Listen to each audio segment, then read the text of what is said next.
ciidamadii taabacsanaa madaxweynaha maamulka Koonfur Galbeed Soomaaliya Cabdicasiis Xasan Maxamed Lafta Gareen oo ku sugnaa gudaha duleedka magaalada Baydhabo ayaa saaka weerar ay ku qaadeen magaalada Baydhabo ee xarunta gobolka Baay iyadoo la soo warinayay inuu halkaas ka dhashay khasaare kala duwan.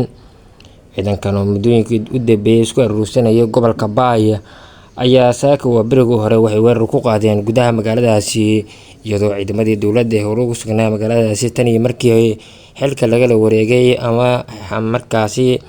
gacan ku haynta magaaladaasi lagala wareegay madaxweynaha maamulkaasi Cabdicasiis Xasan Maxamed Lafta Gareen ayaa wuxuu halkaasi ka dhacay iska horimaad kooban u dhexeeyay labada dhinac. ciidamadan oo muddooyinkii u dambeeyay ku sugnaa gudaha cayrada duleedka magaalada Baydhabo hogaaminayay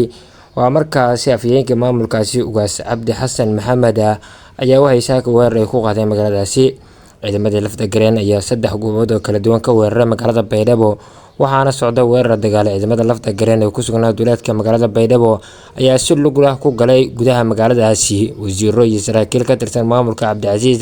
ayaa horkacayay weerarka oo markaasi khasaare kala duwan la soo tabanayay inuu halkaasi ka dhashay.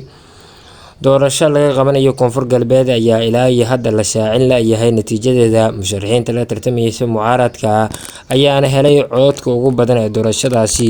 iyada xukuumadda horkacaya Xasan Sheekh Maxamuud oo ka socda gudoomiyaha golaha shacabka baarlamaanka Jamhuuriyadda Soomaaliya Sheekh Aadan Maxamed Nuur Aadan Madoobe oo markaasi ku guuldareystay inuu codadka ugu badan helo walow markaasi musharaxiin kale oo la tartamaysay ee ilaa iyo hadda codadka ugu badan ay heleen. guddiga doorashooyinka madaxa bannaan ee qaranka ilaa iyo hadda ma shaacin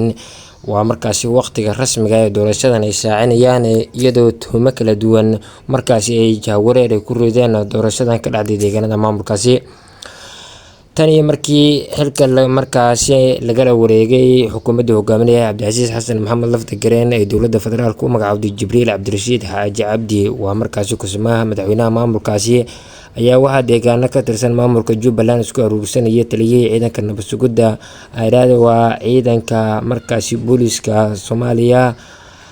waa ciidanka asluubta ayraada ee Cabdiraxmaan taliye shub lagu magacaabo